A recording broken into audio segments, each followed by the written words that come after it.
அது கொஞ்சம் வழி விட்டுருங்க. நிச்சயமா வழி விட முடியும். ஆம்புலன்ஸ் தான், கொஞ்சம் வழி விட்டுருங்க. கொஞ்சம் வழி விடுங்க, தயவுசெய்து வழி விடுங்க. வழி விட்டுருங்க, வழி விட்டுருங்க. திமுகவினுடைய அதிபயங்கரமான வீடியோ இது இணையதளத்துல வைரல் அப்படின்னு கேட்டீங்கன்னா, வைரல்ல ஒரு வார்த்தையில சொன்னாலாம் பத்தாது, அந்த அளவுக்கு செம்ம வைரல். அதுவும் கனிமொழி அக்காவெல்லாம் வச்சு செய்ய போற சமயத்துல அவங்களே உஷாராயிட்டு, ஐயோயோ என்னை விட்டுருங்க, தயவு செய்து அதெல்லாம் எதுவும் பண்ணிடாதீங்க அப்படின்னு சொல்லும் வகையில தப்பிச்சுக்கிட்டாங்க. என்ன நடந்திருக்கு எல்லாத்தையுமே முற்றிலும் பார்ப்போம். கொஞ்சம் கூட ஸ்கிப் பண்ணாம லாஸ்ட் எண்ட் வரைக்கும் பாத்தீங்க அப்படின்னா இன்னைக்கான அரசியல் களம் எப்படி இருந்திருக்கு அப்படிங்கிற ஃபுல் விவரம் உங்களுக்கு தெரியும். டீகோட் பண்றேன், மொத்தமும் தெரிஞ்சுக்கலாம். அனைவருக்கும் வணக்கம். நீங்க பாத்துட்டு இருக்கிறது கல்கரி நியூஸ். நான் தீபிகா.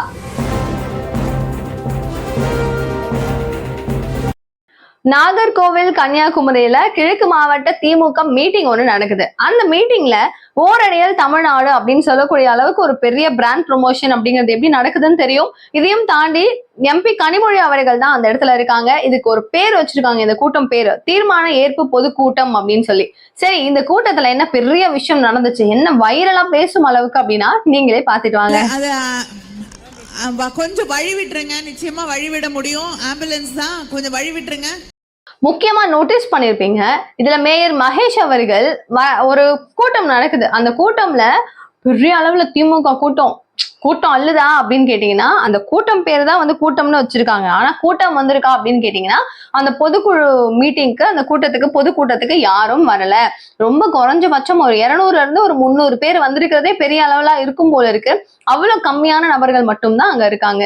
சோ ஏங்க, நான் எம்பி வந்திருக்கேன், இங்க எவ்வளவு ஆட்களை கூப்பிட்டுட்டு வந்து வச்சிருக்கணும், என்னங்க நீங்க அப்படின்னு சொல்லி கனிமொழியை கேள்வி கேட்கும் வகையில தான் அங்க இருந்த கிரௌட் அப்படிங்கிறது இருந்துச்சு. சரி, அப்பயும் அடுக்கி வச்சிருக்கிறாங்க. அங்க இருக்கிற நான் சொன்னேன்ல மேயர் மகேஷ் அவர்கள் என்ன சொல்றாரு, ஏன்னா ஆம்புலன்ஸ் மாதிரி தெரியுது. இல்ல இல்ல இல்ல இல்ல, அது வந்து போலீஸ் வேன் தான்.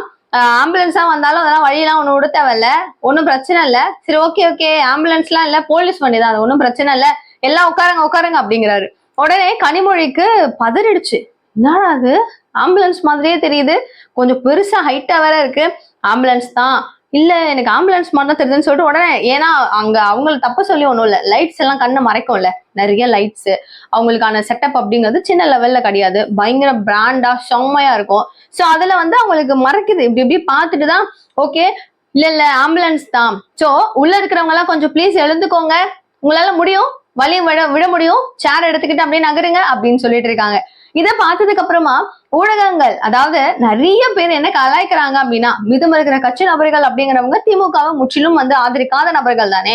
அவங்க சொல்றது, எங்க இருக்கிறதே 200 பேரோ 300 பேரோ, அதுல ஒரு சைட்ல எல்லாம் பெருசா ஆளே கிடையாதுங்க, அவங்க எல்லாம் வந்து எழுந்துக்க முடியும் முடியும் அப்படின்னு நீங்க சொல்றது எதுக்கு? சேர் தூக்கிட்டு இப்படி லைட்டா நகர்ந்தாவே போதும், ஆம்புலன்ஸ் மூவ் ஆன் ஆயிட்டு போயிடுமே, அது எதுக்கு நீங்க அவ்வளவு கிரௌட் இருக்கிற மாதிரி பில்டப் எல்லாம் பண்றீங்கன்னு சொல்லும் அளவுக்கு நிறைய பேர் இவங்க விமர்சனம் பண்ணியிருந்தாங்க. இது கூடுதலான விஷயம் என்ன தெரியுமா, நிஜமா ஆம்புலன்ஸ் பிரச்சனை திமுகவுக்கும் அதிமுகவுக்கும் ஒரு பெரிய பெரிய பெரிய இம்பாக்ட கிரியேட் பண்ணுதுங்க.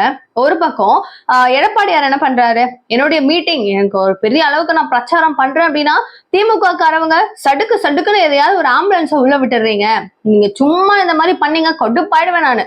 இன்னுமே ஏதாவது ஒரு ஆம்புலன்ஸ் வந்துச்சு அப்படின்னா, அந்த ஆம்புலன்ஸ்ல சம்பந்தம் இல்லாம வர்ற டிரைவர் இருக்கார்ல, அவரு தான் நான் திரும்ப அமுச்சு விட்டுருவேன் அப்படின்னு சொல்லி ஒரு பெரிய பிரச்சனை நடந்தது. திரும்ப நம்ம சொல்லி எதுக்கு டைம் வேஸ்ட், அதெல்லாம் தெரியும். சோ அந்த இடத்துல ஆம்புலன்ஸ் பிரச்சனை அப்படிங்கிறது இருந்தது. அதுக்கு எல்லாரும் அகேன்ஸ்ட் பண்ணது என்ன, ஆம்புலன்ஸ்ல உயிருக்கு போராடுற நபர்கள் பல பேர் போவாங்க, அவங்களுக்கான பிரச்சனைகள் பல இருக்கும். சோ இந்த பக்கம் வழி இல்லைன்றதுக்காக மேபி அவங்க அப்படி வந்திருக்கலாமா இருக்கும். அதை நீங்க வந்து இப்படி பேசுறீங்க, உங்களுக்குலாம் ஒரு மாண்பு இருக்கா, நீங்களாம் மனுஷன் தானா, நீங்களாம் வந்து எதிர்கட்சி தலைவரா எப்படி இருக்க முடியும், நீங்க எப்படி ஆட்சியை பிடிப்பீங்க, இந்த மாதிரி இருக்கிற நபர் தான் நம்மளுக்கு வேணுமா அப்படின்னு சொல்லும் அளவுக்கு செம்மையான வைரலான விஷயங்கள் எடப்பாடிக்கு அப்போஸா தான் இருந்தது. இன்னைக்கு கனிமொழி அக்கா ஜஸ்ட்ல தப்பிச்சுட்டாங்க. எப்படி தப்பிக்கான்னு கேட்டீங்கன்னா, அவங்க மட்டும் மாட்டியிருந்தாங்க அப்படின்னா கஷ்டம். ஏன்னா மேயர் மகேஷ் அவர்கள் அந்த மாதிரி வேலை செஞ்சிருப்பாரு. ஒன்னும் தெரியலங்க, அது ஆம்புலன்ஸே இல்லைன்னு சொன்னார்ல, அது ஆம்புலன்ஸ் தான். இன்கேஸ் அவங்க வழி விடலன்னு வச்சுக்கோங்க, எம்பி முன்னாடி கனிமொழி எம்பி அவர்கள் இருக்கும் நேரத்திலேயே ஆம்புலன்ஸ்க்கு வழி விடவில்லை அப்படின்னா, எங்களை வந்து அவ்வளவு பேசுனீங்கல்ல, இன்னைக்கு உங்க லட்சணம் என்னங்க அப்படின்னு சொல்லிட்டு கன்ஃபார்மா பாத்தீங்க அப்படின்னா எடப்பாடியாரும் அதிமுகவினுடைய ஐடி விங்கும் தாவேகாவினரும் கழுவி ஊத்திருப்பாங்க. நாம் தமிழர் கட்சியும் மிஸ் பண்ணிடக்கூடாது இல்லையா? அண்ட் பாஜகவை ஏன் விடணும், எல்லா கட்சியும் சேர்த்தே சொல்லிடுறேனே, எல்லாரும் சேர்ந்து கன்ஃபார்மா பயங்கரமா அவங்கள ப்ரொமோட் பண்ணியிருப்பாங்க நெகட்டிவ்ல. ஜஸ்ட் மிஸ் அப்படின்னு சொல்லி செம்ம சந்தோஷத்துல கனிமொழி எப்படியோ பரவாயில்ல, ஆம்புலன்ஸ் ப்ராப்ளம்ல இருந்து கொஞ்சம் ரெக்கவர் ஆயிட்டாங்க. சோ அடுத்த கட்டமா இபிஎஸ் அவர்கள் வந்து அந்த கதறல் கூட்டம் அப்படிங்கறதும் ஒன்று இருந்துச்சு. சோ ஆம்புலன்ஸ் அப்படின்னு சொல்லிட்டு அவரு ரொம்ப நாளாவே வந்து வைரல் பண்ணிட்டு இருந்தாரு. அதே மாதிரி திமுகவினுடைய கதறல் கூட்டமும் இப்படிதானா போ அப்படின்ற மாதிரி தான் வைரல் அப்படின்னு சொல்லக்கூடிய அளவுக்கு ஆம்புலன்ஸ் பிரச்சனை பயங்கரமா போயிட்டு இருக்கு. அடுத்த கட்டமா தாவேகா இதை வச்சே நெக்ஸ்ட் வீக்லாம் சூப்பரா ஓட்டிடுவாங்க நான் நினைக்கிறேன். பிகாஸ் ட்ரெண்டிங்கான விஷயம் இல்லையா?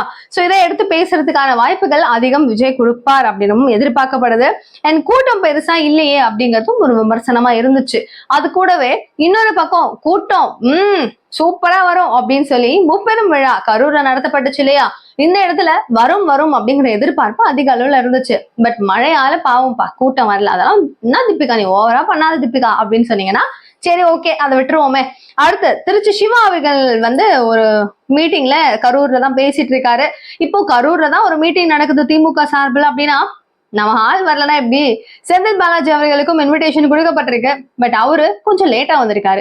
லேட்டா வந்தவரு வந்த உடனே கழகத்துல இருக்கிற அதாவது ஸ்டேஜ்ல இருப்பாங்க இல்லையா, திருச்சி சிவா அவர்கள் உரையாடி கொண்டு இருக்கும் போது அப்படியே வயிற்றில இருந்து பேசி கொண்டு இருக்கும் போது இவர் வராரு அப்படிங்கிறதுனால எல்லாரும் எழுந்து நிற்கும் தருணம் எப்படி இருக்கு? இவருக்கு வந்து காண்டாயிடுது. இப்ப நான் வந்து இங்க பேசிட்டு இருக்கேன், ஒரு மீட்டிங்ல நான் வந்து அவ்வளவு தூரம் பேசிட்டு இருக்கேன், நான் வந்து துணை பொதுச் செயலாளரா இருக்கேன். நான் பேசும்போது என்ன விட்டுட்டு இப்ப அமைச்சர் ஒண்ணுமே இல்லாம இருக்கிறாரு, அவருக்கு என்ன நீங்க அவ்வளவு மரியாதை கொடுக்குறீங்க அப்படிங்கிற மாதிரி காண்டு அவருடைய முகத்துல அப்படியே இப்படி வந்துட்டு அப்படி போச்சுங்க. சோ செந்தில் பாலாஜி லேட்டா வராரு அப்படிங்கறதுனாலதான் அவர் சொல்றாரு, அங்க என்ன பாக்குறீங்க, நான் அடி வயிற்றுல இருந்து பேசிட்டு இருக்கேன், இங்க பேசுறத கவனிங்க அப்படின்னு சொன்ன உடனே செந்தில் பாலாஜி அவர்களுக்கு புரிஞ்சிருச்சு இவர் கொஞ்சம் காண்டா இருக்காரு அப்படின்னு. ஒரு சால்வையெல்லாம் போத்திட்டு சாரிங்க கொஞ்சம் டைம் ஆயிருச்சு அப்படின்னு சொல்லி செந்தில் பாலாஜி அவர்கள் சொன்னதுக்கு அப்புறமா சாரிங்கன்னு இவருமே வந்து ரிப்ளை பண்றாரு. சோ உட்கட்சி மோதல் உட்கட்சி பிரச்சனைகள் அப்படிங்கிறது இன்று திமுகவுல அதிக அளவில் காணப்படுகிறது. ஆனால் இல்ல, ஒரு பிரச்சனையும் இல்ல, நாங்க நல்லா இருக்கோம், நாங்க சந்தோஷமா இருக்கோம், கூட்டணி அப்படிங்கிறது ஆரோக்கியமா இருக்கு அப்படின்னு சொல்லி அவர்கள் சொன்னாலுமேவும் திமுகவுல தெரியாம நம்மளுக்கு தெரியாத மாதிரி அங்க அவங்க பூசி முழுகுனா அதிமுகவுல பொலிச்சினம் தெரியுற மாதிரி அவங்களுக்குள்ள இருக்கிற பிரச்சனைகள் அப்படிங்கிறது தெரியுது. தமிழ்நாட்டை தலை குனிய விட மாட்டோம் அப்படின்னு சொல்லி பெரிய அளவுல நடத்துறாங்க எம்பி கனிமொழி அவர்கள். சோ அவங்களுக்கே கூடாத கூட்டம் அப்படிங்கிறது கரூர்ல அவருடைய தலைமையில பெருசா நடக்கும் அப்படின்னு சொல்லி யோசிச்சிங்க. ஆனா அங்க வந்து நடத்தப்பட முடியவில்லை. ஆனாலும் ஓரளவு பரவாயில்ல, திருச்சி சிவா அவர் வந்து பயங்கரமா பேசி எப்படியோ கொஞ்சம் இன்ட்ரெஸ்டிங்கா கொண்டு போகணும் அப்படின்னு சொல்லி அவர் மூவ் ஆன் ஆயிட்டு எப்படியோ பரவாயில்லன்னு வச்சுக்கோங்க, ரொம்ப மோசமா இல்ல, பரவாயில்ல, திருச்சி சிவா கூட ஓரளவுக்கு ஓகே தான் அப்படின்னு சொல்லக்கூடிய அளவுக்கு தான் இருக்கு. ஆனா இந்த ரெண்டு டாபிக்லயுமே வந்து பாத்தீங்கன்னா கழுமொழி ஜஸ்ட்ல தப்பிச்சிட்டாங்க. பட் திருச்சி சிவா அவர்கள் வந்து இவர்கிட்ட மோதல் வச்சுக்கிட்டதும் ஏன்பா வெளியில தெரியுற மாதிரி ஏன் சண்டை போட்டுக்கிட்டீங்க, நீங்க சும்மாவே இருக்க மாட்டீங்களா அப்படின்னு தலைமை கேள்விகள் நிறைய இவங்க கிட்ட கேட்கும் அப்படிங்கிற மாதிரியும் கூறப்படுது. என்ன நடக்குது அப்படிங்கிறத பார்ப்போம். என்ன நடந்தாலும் சரி நிகழ்கால நிகழ்வுகள் உடனுக்குடன் நீங்க தெரிஞ்சுக்கிறதுக்கு சேனலை சப்ஸ்கிரைப் பண்ணிக்கோங்க.